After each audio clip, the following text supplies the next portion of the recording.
All right, that's your advice. Four of Pentacles.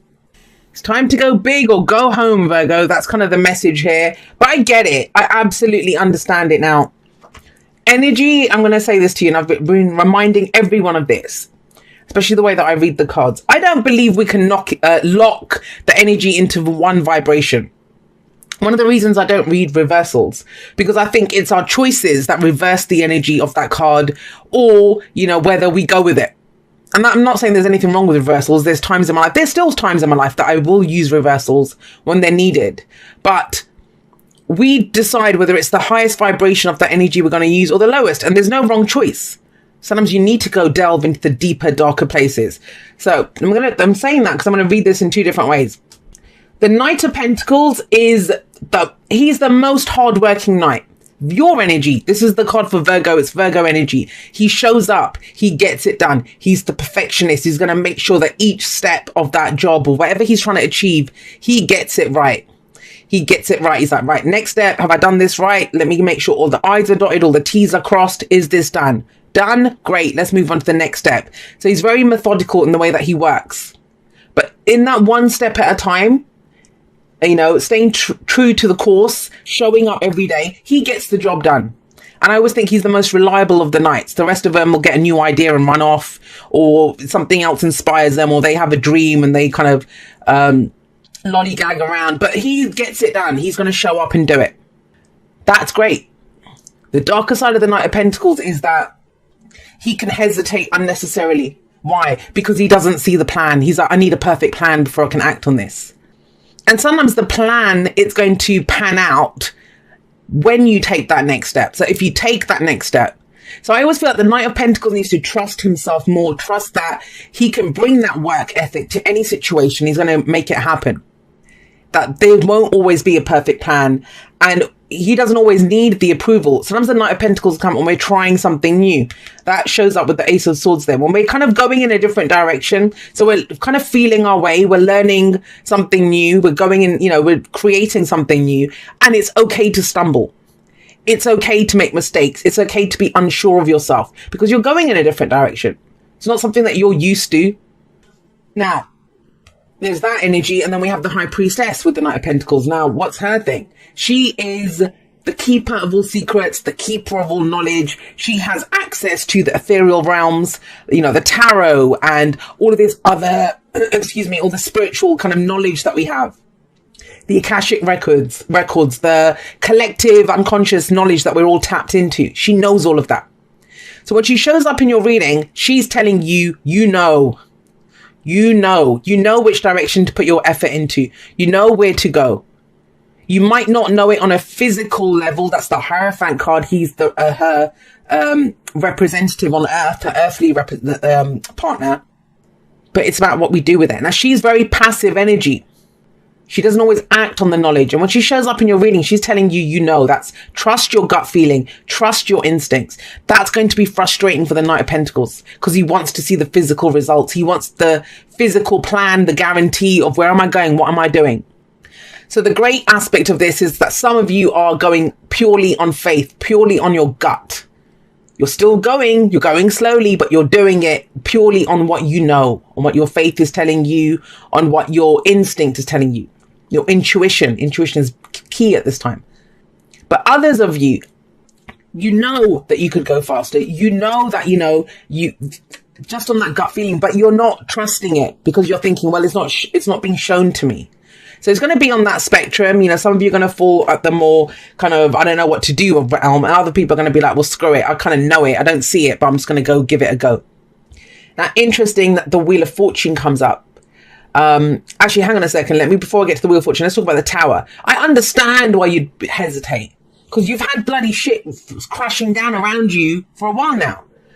The Tower's coming up in the past. It's the foundation. Last week, last month, last year, it might be a series of Tower moments, that have been reverberating through your life. But I gave like a mini tarot lesson, actually. I was talking about this kind of part of the Major Arcana on Instagram. I think it was last week or the week before, where I was talking about this. And the Tower always frees us. The card before the Tower is the Devil. It's liberating, it's freeing. It doesn't always feel that way. It's like you might be kind of, even though you're bound up but it can feel like free falling, right? We're being pushed out of an aeroplane. Yeah, we're free, but it's that kind of thing of, what? No, I was okay in that aeroplane. You know, that kind of energy. So the Tower frees us, but it's where we're starting from scratch. Something that you might have relied on, a relationship, your way of thinking, this can be an epiphany, an awakening. It's gone. Whatever that security was that you had, so maybe something that you worked very hard on, that you built, it's fallen apart. Now, the great news about this is that you are moving in another direction now. You have an idea, even at a very base level, you have an idea of which way to go. But it's okay to hesitate. You would, right? If you spent time working and building something before and it's smashed down around you, of course you're going to hesitate. It's okay to own that. There's no judgment here. But it's always owning where we are. Owning where we are. Looking at our motives for where we are. Why am I being this way? Okay, I understand it's because of this. Now you have the Wheel of Fortune coming up at the heart of your reading. Love this card. Love it. It's about fate. But what is fate? It's those things that happen to us in our life, right? The people that show up or the losses that we experience. This can be a loss. Whatever it is, we don't have control over that, over the thing that happens outside of us, the physical. But we do have control over how we choose to experience that, what we choose to do with that. Now, the Wheel of Fortune can talk about a second chance at something. And in which case, think about that. You're hesitating, you're going slowly, you're trying to make this work. But at the back of your mind is going to be this. Because that's what the mind does. It's always historical. It goes back over, well, this happened last time and that happened. But it's not the same. That's what the Wheel of Fortune is telling you. It's telling you that wheel has turned. Just because it fell apart before doesn't mean it's going to now. The whole point of the Wheel of Fortune is we begin a new cycle here. The energy has shifted. It's changed now. There's new opportunities coming in for change, but we're asked to do them differently. We're asked to, come forward and take advantage of those opportunities in a different way. We've already had one go at this cycle. We learned whatever we needed to learn from that. And I do see the Knight of Pentacles as a student sometimes, even the Page of Pentacles as a student. But now you know from that. So it's like, all right, I'm going to do this differently. If you keep doing what you did, you're going to keep getting what you got. So this card encourages us that, hey, you can have another shot at this. Doesn't have to be the exact same situation. Different person, different job, different whatever it is, different dream that you're pursuing now. But you're going to do it in a different way. Now, the thing that can be disconcerting for earth signs, trust me, I know, is that unless it's right in front of us, unless we can see, feel, touch it, it doesn't exist, right? Sometimes the whole thing of it being an idea or just a feeling, that's not enough. It's like, how does that translate into the physical? How does it translate into the physical? You translate it into the physical. You bring the earth energy. I have people say this, Libras say it to me all the time as well, that, I need balance. And I'm like, you are the balance. You are the balance. So as the earth energy, you bring that kind of groundedness and that earthy, beautiful energy. Earth energy is seen as the slowest energy because it's solid, it's real. Thoughts can be fleeting, emotions can be fleeting. That inspiration comes up from nowhere. And yet to build something, to physically build it, that takes time. But you guys can do it. Now, of all of this, and we're being told, the time is now. Go take this opportunity or go create the opportunity. And what is an opportunity? It's a doorway that is presented to us. But first of all, we have to notice it. We have to notice the doorway and then we have to walk through it. There's a card actually in the Wisdom of the Oracle, that's Treasure Island. And it says, you can see the map, you can have the map, even if you know where X marks the spot, but you still need to go and identify where the X is, dig it up and then pull out the treasure, right? And that's what you're being called to do now. But how are you going to do it? It's the how. Ace of Swords in the present. This makes sense. The cycles run from the aces to the tens, right? So we've got the ace is the beginning and it always begins with us. It's an opportunity for a new beginning. So the Ace of Cups, how I feel. Ace of Pentacles, what's the potential I see here in this to grow this? Ace of Wands, what inspires me? What am I looking to create? The Ace of Swords is what is my truth. And that truth has been hard fought for. Because the 10 of Swords, the cycles run from the Ace to the 10, like I said. And so we're starting again, but the 10 of Swords just happened before this. Getting stabbed in the back, being left in the dirt with 10 swords in your back. That can leave a nasty aftertaste, right? If you've gone through something very difficult, and you have, the Tower says that. But this is where we get a new truth out of it. We have a new philosophy. We have a new way of communicating. We have new ideas now. Swords, our thoughts, our beliefs, our ideas, and how we communicate them. And I want to say this, it does feel like you're taking steps towards building this. And this is one of those readings that I feel like is like, keep going, Virgo. Because the slower you go, the more it's hard to kind of pick up the momentum then, right? If we keep going, if we're using the momentum of what we're doing, it's going to go faster, not slower. But this kind of feels like a kind of slowing down. So you're being reminded, have a look at what you believe. What are the ideas? What's the information that you need? This is the victory card. And the victory of this, even though some of you might feel like you've had a disaster or you've had a loss or something, there is a victory out of it. And the victory is giving you fresh ideas. It's giving you a new truth. It's giving you a new sword of truth. Go out there and use that sword now. Take that out into the world. Communicate in that way. Talk about your ideas. Because she keeps things hidden and secret. Some of you might be literally, and I don't usually talk about, the mundane representations of this energy, because you can apply them in any way you want. Sometimes it's going to be working on something in secret, and it's kind of saying, hey, the time is now. Let's go take it out there. Let's go talk about this now. Let's go act on this. And if you can identify what your sword of truth is, if you can grab that sword and say, this is my truth. This, I'm going to go forward. These are the ideas that I have. This is what I need to know. This is, all of that stuff. It leads to this 10 of Pentacles. Beautiful energy. 10 of Pentacles, it's our legacy. It's what we are committed to. It's what we show up every day and get done. It's why he shows up every day and gets it done.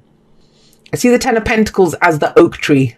That mighty oak tree that has stood there for hundreds of years. That's no one's taking it down. And to have that oak tree, it all starts off with a seed and our commitment to grow it until it becomes this. So a lot of you are now figuring out, well, if I believe this now, think about it. If I believe this now, if I have a new truth, then maybe my path has changed. Maybe the things I want to work on have changed. Maybe I want a family, or how I want to support other people has changed. Something has changed. Wheel of Fortune above this. What does it mean for you? What does it mean for your path? What does it mean for your legacy? And it's the commitment to get it done. It's long-term security and stability, the 10 of Pentacles. So amazing, right? Except why is your advice the 4 of Pentacles? That's why I feel like you are kind of going, there is still a fear here. And it's implied more because of that. There's almost like a 10 of Swords kind of shadow hanging over this. Not just because of the Ace of Swords is there, but yeah. And I know what the Tower comes up, because it's something massive that went down. Some massive loss that you had. Some massive awakening or epiphany or something. The rug got pulled out from under your feet. Something has shifted, majorly shifted. But if you know that, if you have that knowledge now, that instinct, that intuition to do something, it means you might have to change directions. It means that, what you're putting your effort into, it might be something different. 10 of Pentacles says this. Or you can have it. It's believing it. I can build this. I can build it, but maybe in a different way. And it has to be something different or something that calls for more. The reason I say that is because the 4 of Pentacles is coming up here. This is the comfort zone. Now, again, remember, higher, lower vibrations, darker, lighter energies. That's the spectrum of each of the cards.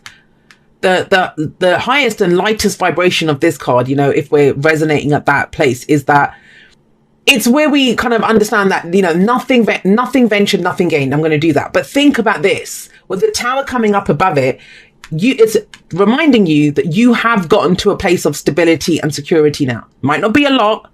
The 4s are the first step. It's where we've built the foundation now. And so when this went down, you have now rebuilt the foundation. So it is affirming that. That is the lightest and the most positive use of that energy, is that, look, you've got a level of security. Might not be a lot, but you've got it there. And, it's something that you treasure. It's valuable to you. It's good to know what's valuable to you because you hold on to it.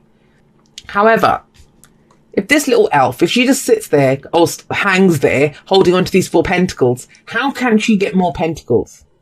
How can she have 5, 6, 7, or let alone 10 pentacles if she's all tied up with what she has here? Now, there's 2 ways of looking at this. Number 1, if you've only reached this level of stability and security, if you just need to do maintenance for a little while, that's okay. That's okay with the 4 of Pentacles. It doesn't mean we always have to go smashing down boundaries and comfort zones. There is an opportunity to do it now. But if you think I need to maintain where I am for a little bit, then don't put too much pressure on yourself. Don't, just keep going slowly. Just keep going based on, I'm going to keep doing this right now. Don't put pressure on yourself to go further. That's not the case for all of you though. And not even for the most of you. I think that's for a few of you. The rest of you, you want this, you see how it can, what it can become. In which case the Four of Pentacles is saying, look, it's going to make you feel vulnerable. It's going to make you feel vulnerable because this happened in the past. But unless we go and spend those pentacles, invest them, do something with them, nothing will change. You won't lose what you have. You won't lose what you have. It does reassure you of that. But it says, if you want more, then we must risk this security, stability that we've got. Go forward with our new truth, our new beliefs. Put this out into the open. Because remember, she keeps everything hidden. But I don't see it as being hidden with the Ace of Swords coming out. Because that's speaking our truth, putting it out there. Right, let's get you some clarifiers. You can build that thing, whatever it is, your long-term security and stability, but Six of Cups is making our peace with the past. I actually went through a few weeks of the Six of Cups. And the true essence of the Six of Cups is when we can look back at things that they would have upset us before, they hurt us, no matter how painful they are, and they don't hurt us. Now we can think about them. Now we can look back. Sometimes I get people telling me that I don't care about the past. You talk about the past too much. And I'm like, well, the fact that you can't talk about your past or look at your past means it's still affecting you. You can run, but you can't hide, right? When it comes to your past. So this is where we have the rose tinted glasses. No matter what happened, we made our peace with it. We can kind of understand how it changed us. It doesn't mean to say that it was an amazing thing that happened. It could have been something awful, but we think back to a time before the loss of innocence. That's what the Six of Cups is. And I love the Six of Cups in this deck because they're the same person. See by the hair, right? Same person. She's gone back to her younger self, and her younger self has a gift for her that helps her on her way. So this is that energy of, was there a dream? This kind of feels like revisiting an old dream sometimes when the Six of Cups comes up. Second chance at something that you really wanted before. And maybe you were kind of naive then. You didn't have the experience to kind of do it or do it in the way that you wanted to. But you made your peace with what happened. These are happy memories from the past. I do get a strong sense of like a second chance coming in for you, Virgo, at something. There we go. Two of Cups coming out. A lot of people have been getting this card as well. I think one of the other side, I think Gemini might have gotten this. Two of Cups is, have a look at it. It's that whole thing of connection, support, someone that you're deeply connected with. And especially when it comes up with this, it's like, why do you have to hold on? Why do you feel like you're alone? For some of you, this whole thing is around a relationship. That you were let down in a relationship, whether it's your, ex or your lover, romantic partner, a family member, your business partner, someone at work stabbed you in the back. Whatever it was, whatever caused this. Maybe you were trying to do it alone and that's what's different now. It's saying that, hey, maybe you can partner up with someone. Two of Cups is a profound connection, It's where you reconnect with someone. Someone's on the same page as you. They have their cup matches yours. But just because the two cups match, it doesn't mean that they behave in the same way, right? We can have the same emotions and feelings as someone else. Doesn't mean we're going to do the same thing. So there's a connection this card talks about, but it's what both people do with it. What they do with it. And so there could be a sense here, just on these two cards alone as the advice. It's like, look, how will you find that support? How will you find that relationship? How will you find that connection in whichever way, whether this is something going on, something that you want, or something that you desire? I say it all the time. My biggest Two of Cups in my life was a friendship. Nothing romantic ever happened between us. And he came in my life exactly when I needed him. But how will you find that if you're clinging to the tree? It's like she could be saying, hey, I have to do this all by myself. And it's like, well, honey, let go of the tree and go find someone. Like, it's that kind of energy. But I get it, because that happened the last time we tried this. But it's not the same. You're not the same. So there is love and support available to you. A second chance at something. You don't have to do it on your own. Love endures. Love does not give up or lose faith. Love is hopeful and withstands every situation. Now, that's not just love as in romantic love and a partnership. This is our ability to love endures. We don't, we might get a big knock in that one, but we can't lose faith. We can't lose faith in that. And the more we love and we find new things to love and, act out of love, speak from a place of love, make our peace with the past and come from a place of love, right? Connect with others. We'll find other people to love. We'll find other people that love the things that we love, that love us for exactly who we are, for speaking our truth. I said this today, actually, in a post on Instagram, you know, because I get it all the time. I had someone send me a message saying, hey, I don't mean to be rude, but I don't like the messages. Can you, like, they were demanding readings and stuff from me, which I'd only ever do what I want to do. And so I was talking about that, and I said, it doesn't, and she said, I love you at the end. Like, it was a very sweet message, demanding one. But, you know, she was being sweet about it. She wasn't hateful or nasty to me. And I said, you can put an infinite number of I love yous at the end of a message or whatever, right? But if you're saying, you know, do this, I love you, then what you're saying is, I will love you when you change. If you do what I want you to do, then I will love you. That's not love. That is not love. So, you know, hold those people close to you. I would say this, that who you can speak your truth and they accept you for that. And they don't put up with it. They love you because of who you are, not despite who you are. That's what love is. There we go. Ooh, I love it. You guys got the fates. And I always see this card as like the star card. It's that new beginning, the hope that comes from a new beginning. What is number 17? The tower's number 16. So it is like the star. It comes in after this. So let's be clear on something. This is what the fates is the serenity prayer. It's the serenity prayer. And what is the serenity prayer? It's God, the universe, source spirit, whatever you believe in, grant me the serenity to accept the things I cannot change, the courage to change the things that I can, and the wisdom to know the difference. So it's that whole thing. If we're going to go for this, let's go for it. If we're not going to go for it, if we just think that this is not, then we have to release it, let it go, so we can go focus on things that we do know that we want to work on. That's where this comes in. You will know that with the Ace of Swords. That is your truth. What are you going to do with that truth? What are you going to build with this truth? But the fates, the Wheel of Fortune, they're all saying this. If you want to do it, there's no time like the present. There's no time like the present. If you're not going to do it, then release it, let it go. But it's that thing, and I talked about this in a post that I did, and I talked about it in a podcast that I did as well, the last one that I did, where people are afraid to jump. They're on these piddly little rafts, and they're afraid to jump off into the sea, right? And it's fine. If you think that I'm safe here, I can do this, this is where I want to be, I want to stay safe, I want to maintain my stability, then that's amazing. But it's where we're not enjoying our raft, and we're kind of longing for something outside of there. And that will drive you nuts. It will drive you nuts. So either we enjoy where we are and accept it and just ignore the view for a little bit, or we just say, right, the raft, it's been great, but I'm off to go do something else. But it's when we have one foot in both places, right? It's maddening. And that's what this says.